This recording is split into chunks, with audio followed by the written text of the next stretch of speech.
অস্থির এই সময়, বদ্ধ ঘরে রুদ্ধশ্বাস জীবন গল্পময়। বারান্দায় রোদ্দুর, গল্পগুলো অল্প অল্প চেনা কিংবা জানা, একটু আলো একটু আধার, সুখ দুঃখে ঘেরা। দুঃখের গল্প ভেসে ভেসে যাক নানের উদ্দেশ্যে, সুখের আলো ফুটে উঠুক এই নীল আকাশে। বারান্দায় রোদ্দুর, বারান্দায় রোদ্দুর, বারান্দায় রোদ্দুর, বারান্দায় রোদ্দুর।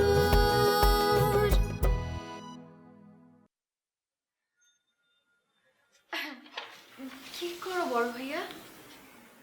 সেটা তোকে বলতে হবে? না মানে ফর্মালিটিস আর কি, তাই জিজ্ঞেস করলাম। আচ্ছা দাঁড়িয়ে আছিস কেন? না মানে আমি তো আসছিলাম তোমারই উপকার করতে। ঠিক আছে তাহলে আমি চলে যাচ্ছি। এই দাঁড়া, এই এই কিসের উপকার? না না থাক, তুমি অনেক ব্যস্ত বিরক্ত। একটা থাপ্পড় খাবে। বল কি উপকার করতে এসেছিস, বল।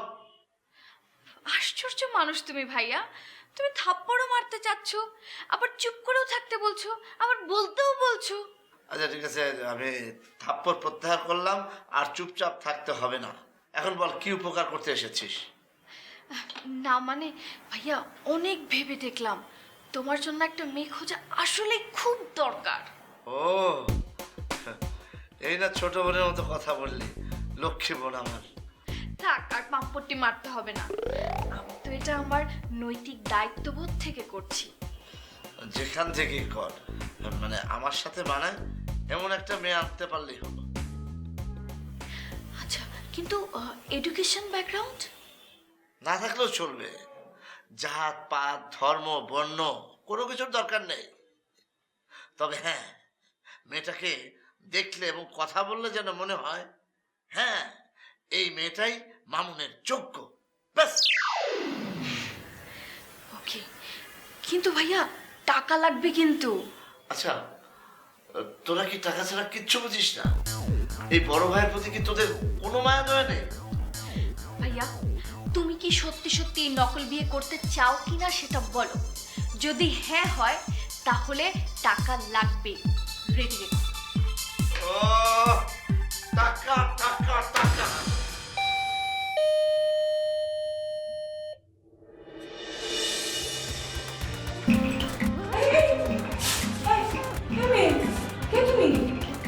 আন্টি আমি অনিমা। অনিমা? কোন অনিমা? পাপড়ি ভাবির বড় ননদ অনিমা। পাপড়ের বড় ননদ? আন্দাজি? আন্দাজি মানে? পাপড়ের বড় ননদ আমাদের বাসায় আসতে যাবে কেন? সত্যি করে বলো তো তুমি কে, কি চাও এখানে? আপনি নিশ্চয়ই মা অনিমা। আমি একদম ঠিক ধরেছি, আপনি ভাবির মা তাই না আন্টি? হ্যাঁ আমি পাপড়ির মা, কিন্তু কিন্তু আমি হচ্ছি অনিমা, আমি বড় ভাবির বড় ননদ।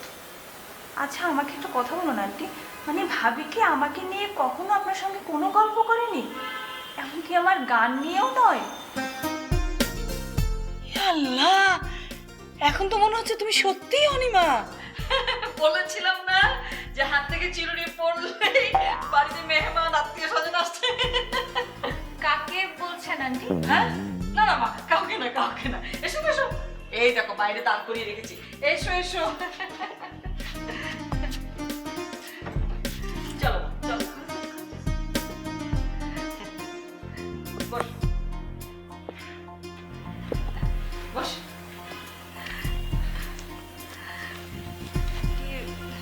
কেমন আছেন আপনি? ভালো, খুব সুন্দর। জি আচ্ছা মা, আমাকে একটা কথা সত্যি করে বলো তো, তোমাদের বাড়িতে কিছু হয়নি তো? মানে তোমরা সবাই ঠিকঠাক আছো তো? না তো, আমাদের বাসায় তো কিছুই হয়নি আন্টি, আমরা সবাই খুব ভালো আছি। ঠিক তো মা? হ্যাঁ, কিন্তু আপনি এভাবে জিজ্ঞেস করছেন কেন? না মানে তুমি হঠাৎ করে এসেছো তো, মানে আমি কি বলবো আসলে। ও আচ্ছা আচ্ছা, মানে আমি হঠাৎ করে কেন আপনাদের বাসায় চলে আসলাম তাই। আসলে আমি এদিকেই একটা কাজে এসেছিলাম, আর অনেক আগে ভাবির কাছ থেকে আপনাদের বাড়ির ঠিকানাটা আমি নিজের কাছে নিয়ে রেখেছিলাম, তাই হঠাৎ করে মনে পড়লো আর সাই করে চলে আসলাম। ও খুব ভালো লাগছে আমার। আচ্ছা বলো তো মা, তুমি কি খাবে এখন? না না আন্টি, আমি কিছু খাবো না।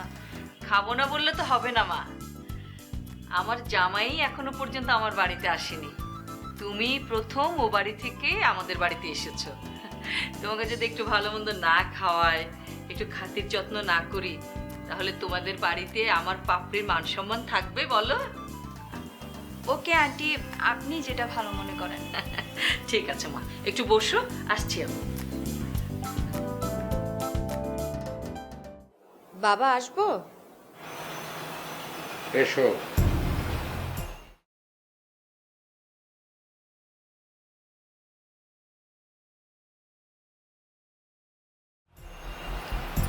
বাবা, আমার কোনো দোষ নেই বাবা, আমি ঘুণাক্ষরেও কিচ্ছু টের পাইনি।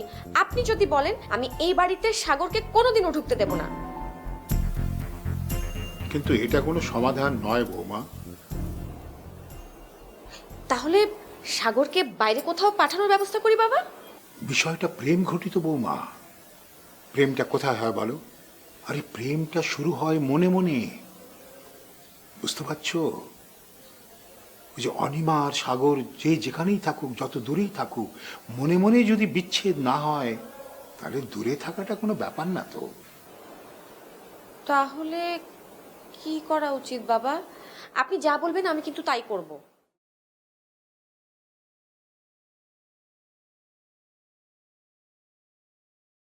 করবে ইয়ে, সাগরকে বিষ খেতে পারো। ঠিক আছে বাবা।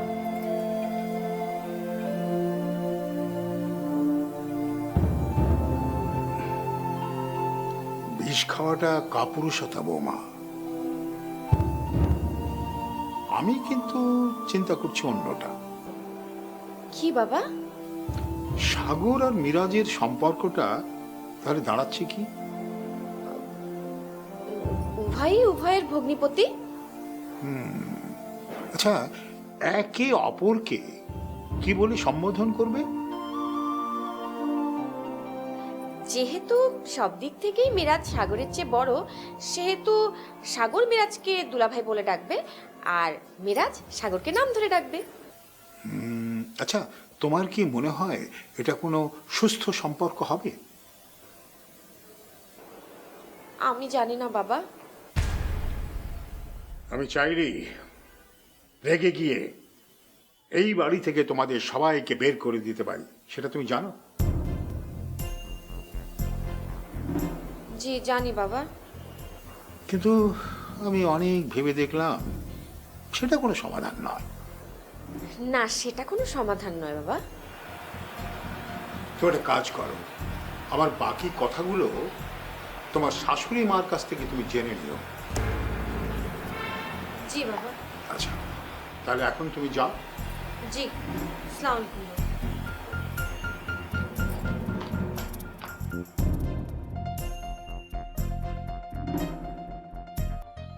তা অনিমা, তোমার মা কেমন আছেন?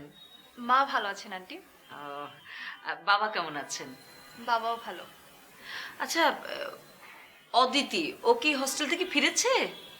মা, আন্টি আপনি তো দেখি সবই জানেন।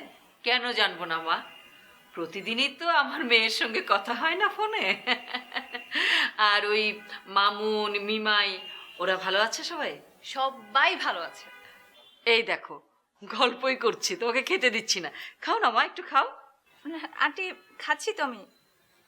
আচ্ছা, তারপর তোমাদের ওই যে কাজের লোকটা পেরমল, ও ঠিকঠাক মতো কাজ করে তো?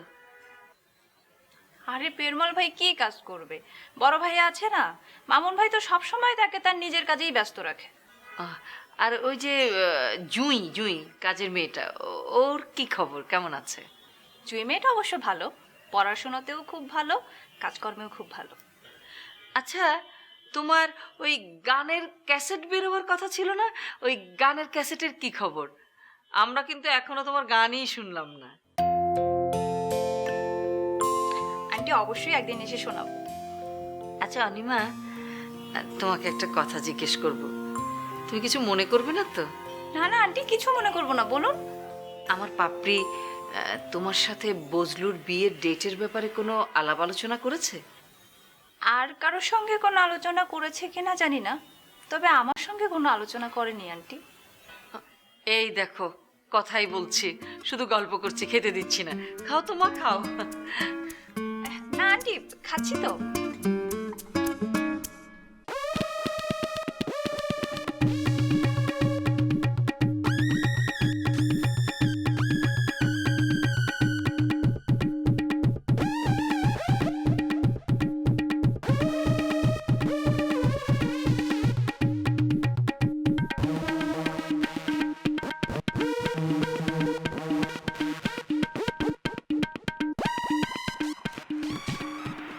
কি বললো তোর বাবা? বললো যে বাকি কথা তোমার কাছ থেকে শুনে নিতে। আচ্ছা বস। তুই ঠান্ডা মাথায় ভেবে দেখ, তোর ভাইয়ের সাথে অনিমার বিয়ে দেওয়াটা কি ঠিক হবে? আমি কি ভাববো মা, তোমরা যা বলবে তাই তো হবে। না, ভাবতে তো হবে। তোর ভাই আমার মেয়েকে নিয়ে যাবে আর তুই ভাববি না? আমি তো ভেবে কোনো কুল কিনারা করতে পারছি না মা। ওদের বিয়েটা হলে যা হবে, তুই বাড়ির হাঁড়ির খবর আর হাঁড়িতে থাকবে না। কিরকম? এই যেমন ধর, ও বাড়িতে যদি কিছু হয় তো সেই খবর অনিমা আমাকে ফোন করে জানাবে। আবার এই বাড়িতে যদি কিছু হয় সেই খবর ফোন করে তুই তোর মাকে জানাবি। তাহলে হাঁড়ির খবর কি আর হাঁড়িতে থাকবে? না। যেমন ধর, সাগর আর অনিমার ঝগড়া হলো, অনিমা রাগ করে সোজা এই বাড়িতে চলে এলো, তখন তোর রিয়াকশন কি হবে? কি হবে? তুই না চাইলেও তোর ছোট ভাই দাম্পত্য জীবনে নাক গলাবি। আর তোর এই সব নিয়ে মিরাজের সাথে তোর ঝগড়া হবে, ঝগড়া হওয়ার পর তুই এ বাড়ি ছেড়ে তোর বাপের বাড়ি চলে যাবি, তখন কি হবে? কি হবে? অনিমা না চাইলেও তার বড় ভাইয়ের দাম্পত্য জীবনে নাক গলাবে। হ্যাঁ তাই তো, এক ধরনের নাক গলাগুলি শুরু হয়ে যাবে। হ্যাঁ, সেই জন্যই তো বলছি, ভালোভাবে চিন্তা করে দেখ তোর ভাইয়ের সাথে অনিমার বিয়ে দেওয়াটা ঠিক হবে কিনা। তুই ভেবে চিন্তে কাল বললেও হবে।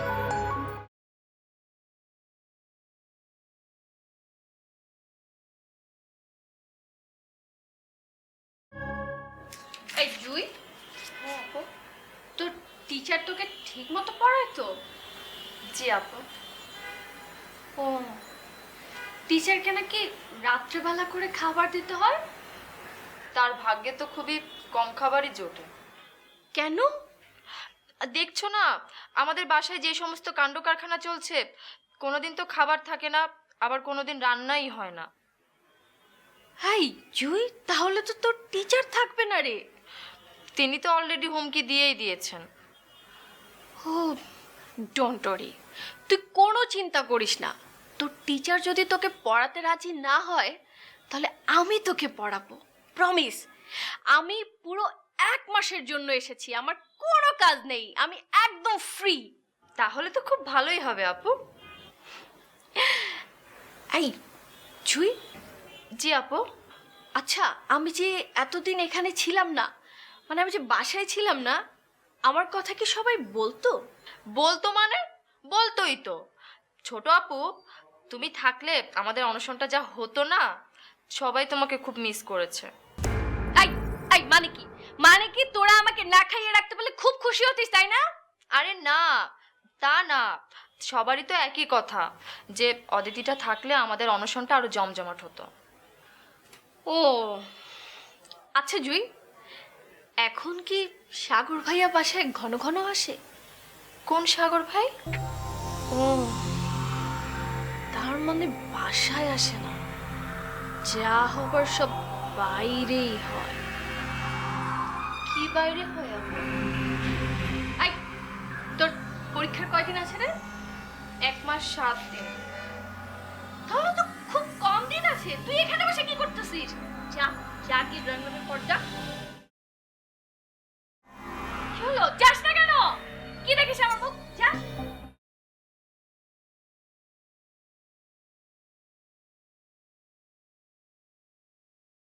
না না বড় ভাইজান, আমি আপনার একমাত্র অ্যাসিস্ট্যান্ট। আপনি আমার ঘটনাটা একটু ভাঙিয়ে করতে পারলেন না? বললে কি হতো? বললি একা আপনার টেনশন করা লাগতো না নে। আমরা আপনার জন্য টেনশন করে জান প্রাণ দিয়ে একটা মায়া নিয়ে চলে আসতাম। সময় এখনো আছে পেরমল ভাইয়া, তোমার জান প্রাণ দিতে হবে না। তুমি অতি সাধারণ ওয়েতে ভাইয়ের জন্য ভাবি নিয়ে আসো। নকল ভাবি? নকল ভাবি। ভাবি নকল হতে পারে, কিন্তু মায়াটা তো অরিজিনাল লাগবে নাকি? হ্যাঁ। ইয়েস, দিস ইজ কল্ড পেরমল মগজ। টাকি মাছের মতো একটা বুদ্ধি ভালাভালি করতেছে। কি বুদ্ধি? ভাইজান দয়, আপনার লগে কি কোনো ডাইরেক্টরের পরিচয় আছে? কি ধরনের ডাইরেক্টর? সিনেমা বা নাটকের ডাইরেক্টর। সিনেমা নাটকের ডাইরেক্টর দিয়ে কি হবে? সেই ডিরেক্টরে কিছু টাকা দিলি পরে সেই ডিরেক্টর একটা বিয়ে সিন করবে না। সেই সিনে আমাকে বড় ভাইজান বর হবে না, আর ওই সেই নায়িকাটা ভাবি হবে না। ব্যাস, চাচা জানলে সেই সিনটা আইনে দেখালি হয়ে যাবে না। পেরমল ভাইয়া, ধরো বাবা সেই মেয়েটাকে পছন্দ করে বসলো এবং তার পুত্রবধূ হিসেবে সেই মেয়েটাকে বাড়িতে আনতে বলল, তখন? তখন ওই মেয়েটারে ডাকে আনলি তো হয়ে গেল। আনার পরে তার হাতে কিছু টাকা দিয়ে ক্ষতি হবে না যে চাচা জানের সামনেও অ্যাক্টিং করে কও যে তুমি তার বউ। এই, তোর কি ধারণা মেয়েটার সাথে সাথে রাজি হয়ে যাবে? এটা কি ওই জহিরের দোকানে কলা পেয়েছিস, ছিললি আর খেয়ে ফেললি? সো দিস ইজ কল পেরমল মগজ। আপনারা হতাশ হবেন না ভাইজান দয়, আমি ভাইবে চিনতে একটা বুদ্ধি বের করতেছি। আচ্ছা আন্টি, আমি আজকে তাহলে উঠি। ও মা, এ মেয়ে কি বলে? তোমাকে যেতে দিলেই তো তারপর যাবে তুমি? না না আন্টি, মানে আজকে আমার পক্ষে থাকা এখানে একবারেই সম্ভব না, আমাকে যেতেই হবে। কেন সম্ভব না মা? তোমাদের মতো আমরা ধনী না বলে? ছি ছি আন্টি, আপনি এই কথা বলে আমাকে লজ্জা দিচ্ছেন। তাহলে কেন থাকবে না বলো? আমার বাসাটা তখন একদম খালি। তোমার তালুই ফিরে আসুক, আমি একটু ভালো মন্দ রান্নাবান্না করি, সবাই মিলে একসাথে খাবো, তারপর তুমি যাবে। না না আন্টি, প্লিজ আজকে আমাকে মাফ করুন, আমি আজকে একদমই থাকতে পারবো না, প্লিজ আন্টি।